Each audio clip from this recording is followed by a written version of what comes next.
I feel the vibration that you want to hear something practical, something new, so I will try to do my best. I was just listening for a while the debate, and Lucia Sikorová, who is Lucia, are you here? Yeah, she spoke about the situation in Czechoslovakia. She's bloody too much young. I remember the times of censorship, and my father always was telling me, dear Verushka, do not believe anything you read in communist press. Many years after, I say from the Commission position to everybody in Europe, dear friends, do not believe everything you read. And here I come to the issue of disinformation and fake news and the manipulative news which the people can see mainly on internet. But coming back to our topic, I remember my father listening to the Voice of America every evening silently, and I believe that there should be something like Radio Free Russia. And I still don't know how to do that technically, but we have to work on some channels of information which should get to the ears of the Russians who are fed up of official Putin's propaganda and who want to have their critical opinion on what's going on. Here comes the topic which you discussed today. It's the war in Ukraine and the role of journalists in Ukraine, which I have to say we appreciate very much so, because we need to know the facts, we need to know what's happening in the battlefield, and to have the trustworthy information. We need courageous people, the journalists, who are willing to put at risk their lives to work in Ukraine and to give us the picture of the truth. And I was in Kiev, in Lviv, some weeks ago. I met the journalists working in the battlefield. I met Patrick Chauvel, who told me about how his colleague Max Levin was executed by Russian forces, and I know you spoke about this yesterday at your event. By the way, I forgot to thank the organizers for inviting me. It was meant to be the first sentence of mine. But coming back to Ukraine, we very much need and very much appreciate what the journalists are doing there, and that's why the EU also is investing some money in the protective equipment and all the necessary things which might help the journalists working in Ukraine to do the job properly and to do it in a safer way. We need their work not only to understand what's happening in Ukraine and what is the truth based on the facts, but also we need them for the sake of investigations of war crimes, because I'm also responsible for justice in the EU, and we are now running investigations already, I think, in 15 member states, individual investigations based on the testimonies of the witnesses. The Ukrainian refugees are giving their testimonies, which are registered, and then we make the information from the witnesses with what we find out was happening in Ukraine. And here comes very valuable work from all who document the reality, because this one day will be part of the very important body of evidence we need to have to be able to punish the perpetrators of these horrible war crimes. Still back in Lviv, I was in the university. I spoke to the students, and I have to say it was a striking moment for me when I heard the young people who were telling me that they are they really desire to live in democracy and desire to live in the society which recognizes the freedoms of people, including the freedom of expression and freedom of speech, and that they simply want to live in free society. They want to join the EU. And I was a bit sorry that I do not hear it so much from our member states, where I don't hear very often the words of desire to live in democracy and live in the society where we respect the rule of law, because we got used to it as something automatic, something which is given forever, and it is not true. And there is no perpetuum mobile in democratic system. We need to again and again try to strengthen the safeguards which will keep our democratic system alive. And I think you will agree with me that one of the safeguards in European member states and as a part of European democracy and rule of law as well is the zone of free media, independent media, which are free to do the job and to play the role in democratic society. In fact, I realized some time ago that we have a gap in protection of the media as the pillars of democracy in the EU. When the problems started to be very pressing, especially in Poland, Hungary, but also we heard about Slovenia and the bad signals from several other member states.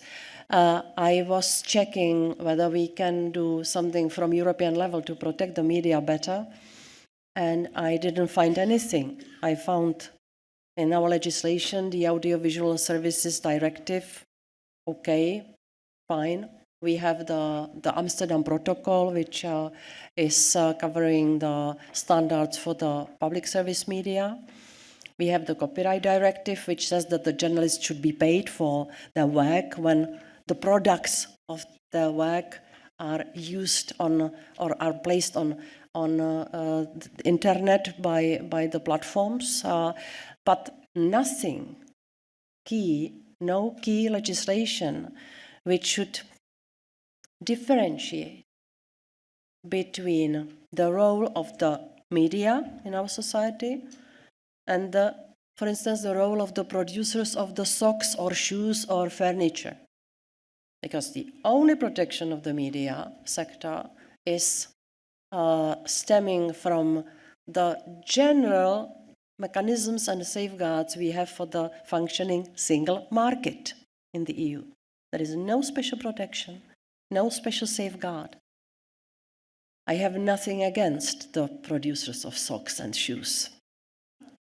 But honestly, we are not relying on them, that they will help to protect democratic system in the EU.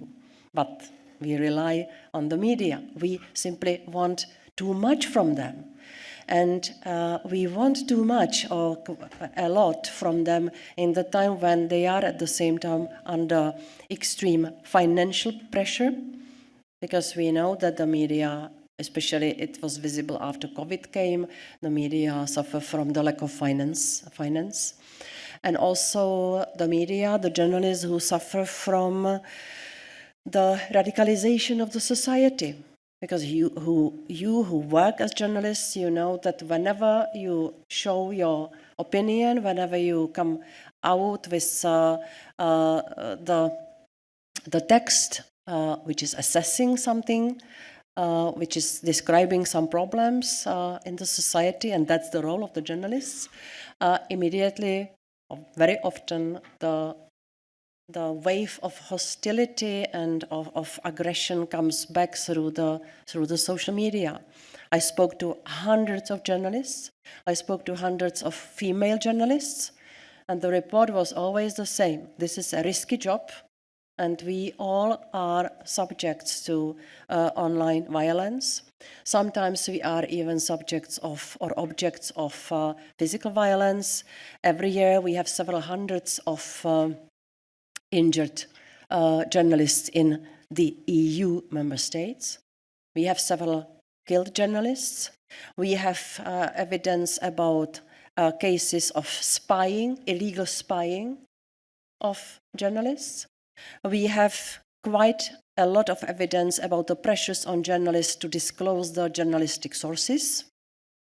So there is accumulation of negative trends and negative factors which are influencing the work of journalists and which are influencing the position and independence of media in the EU. And now look at the broader picture. We see the increase of the impact of disinformation on our society, which is one of the polarizing factors of elements.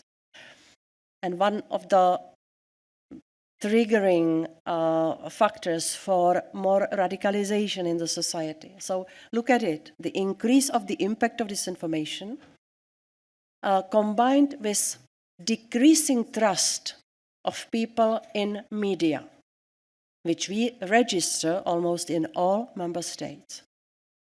This is, in my view, very dangerous correlation. Also because we have quite fresh figures showing the situation, an annual comparison through several surveys. We decided to correct our inability to act from European level and to propose the Media Freedom Act, which seeks to increase the protection of media compared with the producers of SOCs. Sorry, I'm coming back again and again to this example, but I just want to illustrate that we simply are not equipped at EU level to guarantee independence and good conditions for the media. Shortly into the law, because you might read it or some articles which describe what we want. By working on the Media Freedom Act, we kept the principle of highest possible pragmatism, because we know the situation in the member states, we know where the gaps are, we know where the surveys are telling us, pay attention, this is high risk of politicization of media or economic pressures or extremely bad conditions for the journalistic work. So we know where the gaps are. And so we tailored the Media Freedom Act on the already identified problems and negative trends.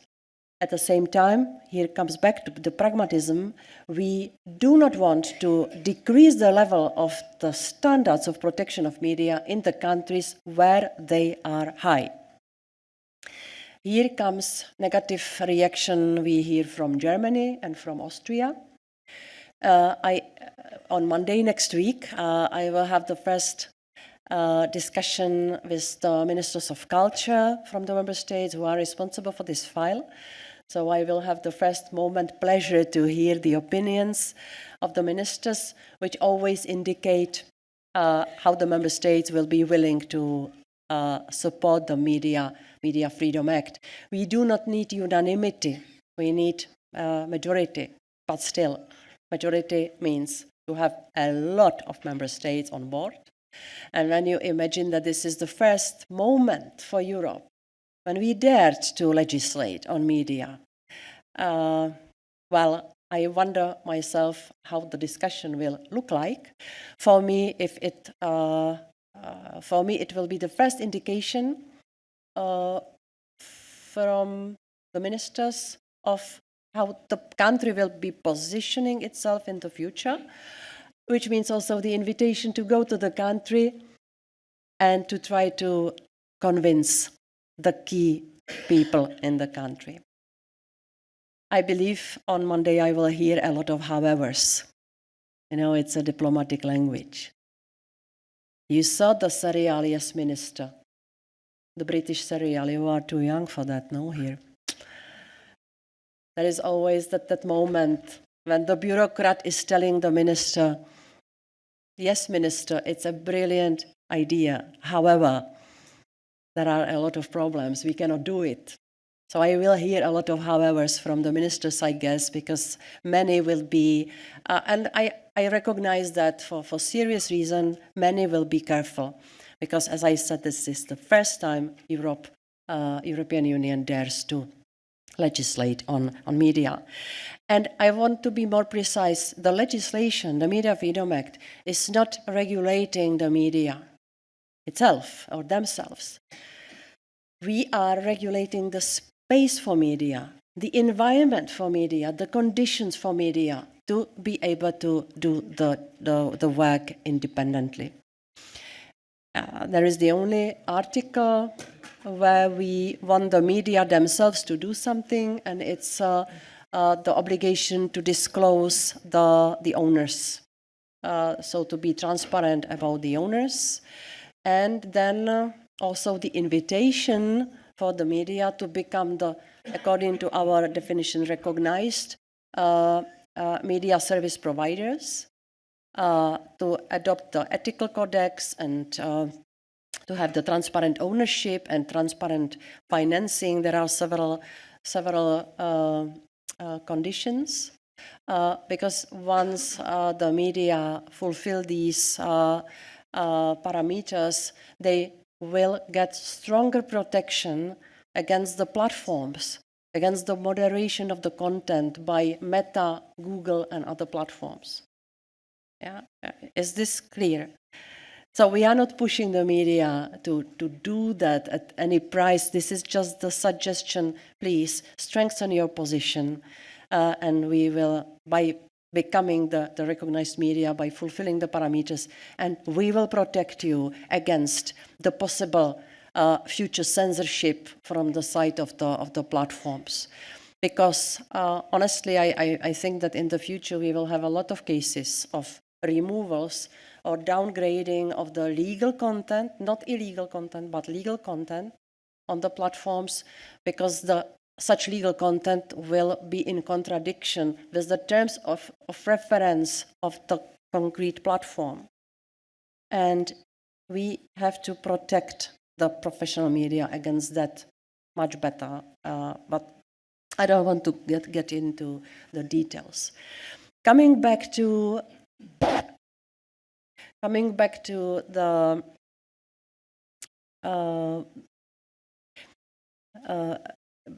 delivering the rules for good environment for the media. Here come the main part of the Media Freedom Act. The combination of the light and the fact that I forgot my glasses makes the lecture even longer, my dear. So I will do this with the paper. I said that with the media law, we try to be pragmatic, not to decrease where the standards are high. And this was heavily consulted piece of legislation. I had last year, when I came with the idea to deliver such a law, I had a kind of Socrates moment. I think it was him who said, I know that I don't know. How is it in French? Je sais. Ha! Yes. I live here 8 years and I am still not able to say such simple sentences. But coming back to safe English. The Socrates moment meant that I realized that the Commission is not equipped fully with the knowledge and with also the proper instincts on different problems we see in reality. Because sometimes, as the regulator, as the legislator, and maybe you are for future legislators as well, some of you might enter politics, it's the worst thing if you draft the legislation in some state of hysteria or seeing just particular problems, or some also fear is not a good advisor for legislation. So that's why I was consulting a lot, asking these and these problems which appeared in our member states, how systemic do you think it is? Do you think it is a problem in just this one country, or could it spread all over Europe? I had hundreds and hundreds of questions to the media experts, of course, to the journalists, to journalistic organizations. And so it was a very broad collective work. It sounds like alibism, but I am proud of this broad consultation. I take the responsibility for that, but I have to mention that we were helped by many. What's in it? The prohibition of influencing the editorial content from the side of the states. Also, some warnings from the side of the commercial owners, but of course here we were very, very careful. We are prohibiting the use of spyware and other draconic methods from the side of the state again. We have a chapter on public service media. So we say the public service media must be something like the family silver in each member state. In the time of relativization of everything, we should see in all member states high-quality journalism, the bodies which will be able to verify the facts and bring a good quality news to the citizens. And in our view, this is the role of the public service media. That's why we say they have to be sufficiently paid, and they have to be also represented by the people who will result from transparent and non-discriminatory procedures. They will be appointed on the basis of clear criteria and so on. I have to say, from some public service media, I had some pressure that we should be more concrete. What does that mean? Sufficient financing. Put there some benchmark. What is predictable financing? Would you please put to the law that you should see at least 3 years ahead that you will have sufficient budget? I didn't want to do that because we have to keep it at the principal level. But of course, if the state will start taking steps in order to starve out their public service media and impose the financial pressure on them, not to be the public service media, but to become state media or party media, this Media Freedom Act will give us a chance to take action. Is it tough? Should the EU do that? We will see what the member states will tell us. Because we really believe that the public service media should be the pillars who will enjoy the strongest possible protection. And there are rules mandating transparency. Transparency of media ownership, transparency and fairness in the allocation of state advertisement or advertisement from the public budgets, if you like, and transparency of audience measurement systems, which play an important role in the advertising market. We are offering special treatment to recognized media service providers in confrontation with the platforms, which I already mentioned. We are establishing the European Media Board, which will consist of representatives of the national independent media boards, which should exist in all the states. And they will take collective non-legally binding opinions on different cases which will appear over time. I wish I would have such an European Media Board this year in spring, when the Commission had to use its own data and its own collection of evidence before taking the decision to put on the sanction list Russia Today and Sputnik. You remember? It was a tough decision. We don't have in our European DNA prohibiting media. But these media stopped being media. They just became the tools of Russia, of Putin's war. And that's why we had to act. If we would have had such European media board, we would be able to ask them for opinion and have much stronger steadier ground under our feet to take such a decision. For me, the most difficult choice was to formulate the conditions for the transactions on the media market, because we want to keep the free media market, but we decided to introduce some parameters for the private subjects in order to protect the national media market from monopolization, unhealthy concentration, or even oligarchization. I speak about European Union, using these words. We never know what can happen. Dear friends, we live in the time of big changes. Most of the changes are negative, making us nervous. And many, many changes we go through are surprising us because our fantasy is not good enough. And here comes again one of the parameters of the Media Freedom Act, which is mainly limiting the role of politics vis-à-vis media. When I speak in Germany to the key people, and I always have a good discussion there, they say, we have a robust system which was created after the Second World War. There are a lot of safeguards. Do not touch it from Europe. We can manage to protect our media on our own with our structures.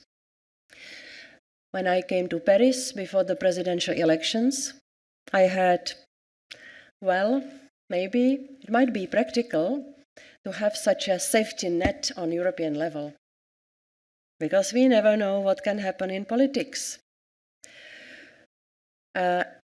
Politicians can go mad everywhere, and they want to grab all the power.